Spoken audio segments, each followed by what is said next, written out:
We're back with George Benson, and we're talking about his musical background, his opinions, his thoughts on things. George, I know you don't have a single opinion about this. What do you think of the current state of jazz? Well, first of all, being a world traveler, I hear musicians play amazing things. So I know jazz is alive and well. Mm-hmm. What we need more than anything is exposure. What made jazz so great in the past, especially in the 40s and 50s, where they had a musical war going on. People are not aware of these things. But in the 40s and 50s, when they had a war going between the music rights organizations like BMI and ASCAP, they took their songs off the air. So they're doing what you and I are doing today. We're playing songs without the melody. Got it. So jazz musicians were the baddest cats in the world for that.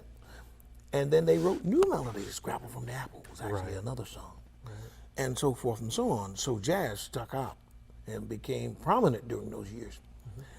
And what we need is that kind of exposure again. We need the media more than anything. Radio would be the great thing, but any medium would be acceptable.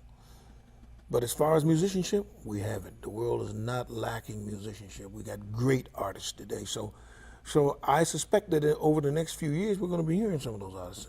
And the world is going to be pleasantly surprised that it is just outstanding.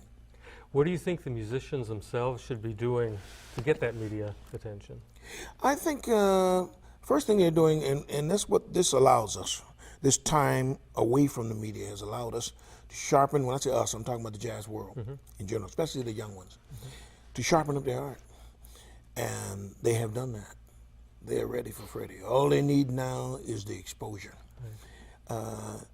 So we need to go to the people who have the resources, because we got a lot of old timers, and they're at the end of things now. But before they move on and leave this next generation, I think they should use their resources to build an outlet for these artists. Buy some stations. America has 10 radio stations dedicated to jazz music 24 hours a day, out of 8,000 or 9,000 stations. So you see the trouble that we have. And so my thing is to convince prominent people or people of wealth to buy groups of stations in the major markets. New York does not have a jazz station. They haven't had one for over 20 years. Down in Florida, Chicago, Los Angeles, San Francisco, the major markets first, and then branch out from there. I think if we had 50 stations, jazz would be a knockout form of music, and there are young people who like it when they hear it after they get over the strangeness, because they don't hear it, so it sounds strange to them when they do. Right. So I think that is the key.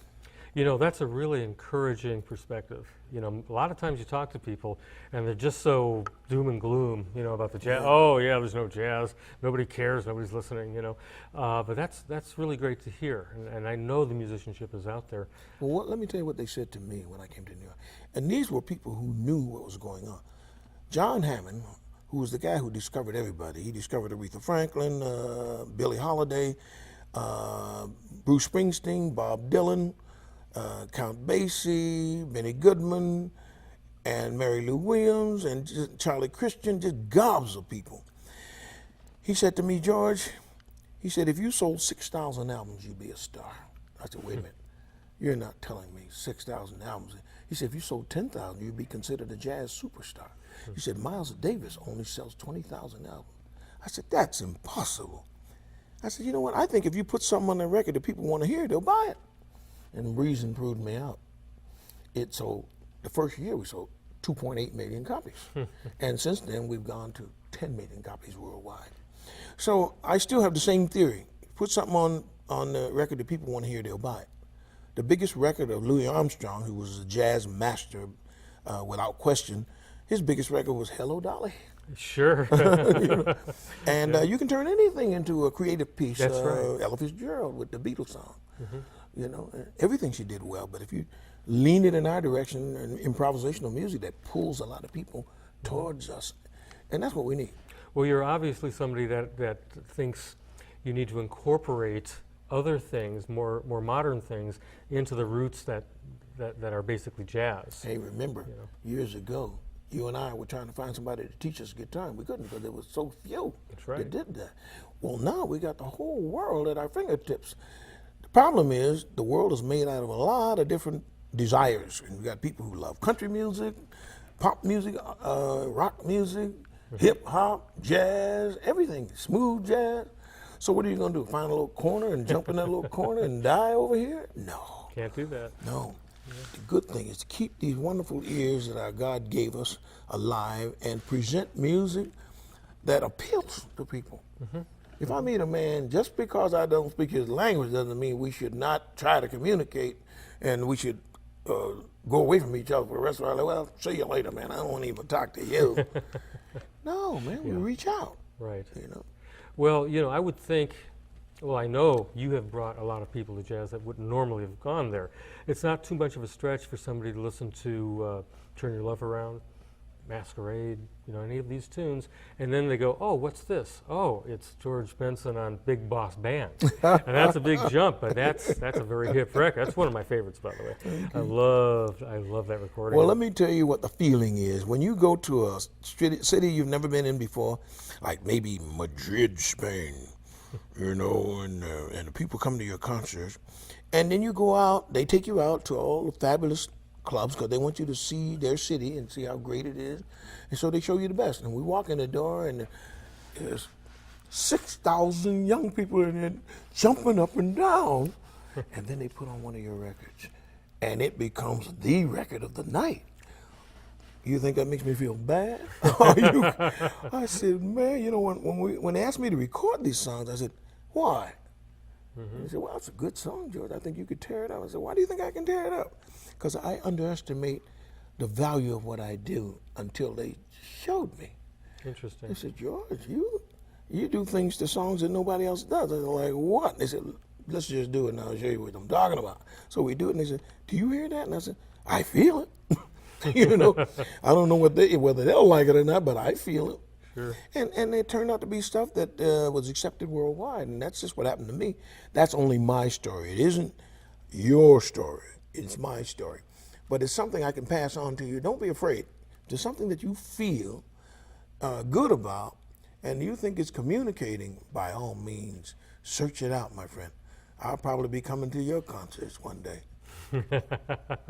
Now, do you think it's important that, you're a bridge, you bridge different styles of music, you bring more people to jazz.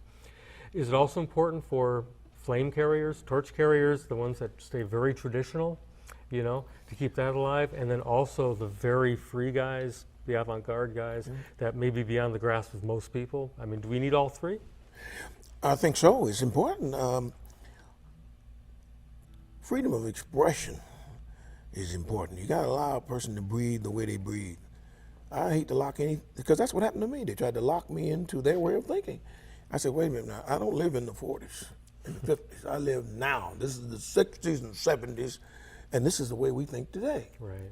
And I said, well, since I'm never going to have the group that Miles had behind him when he played, kind of blue, with the great Paul Chambers, man, and to play with Elvin Jones and people like that. Yeah.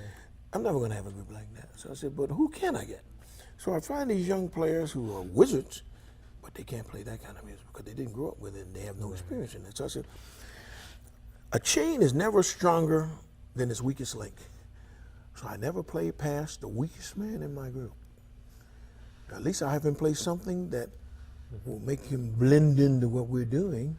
But I never asked him to play something he can't play.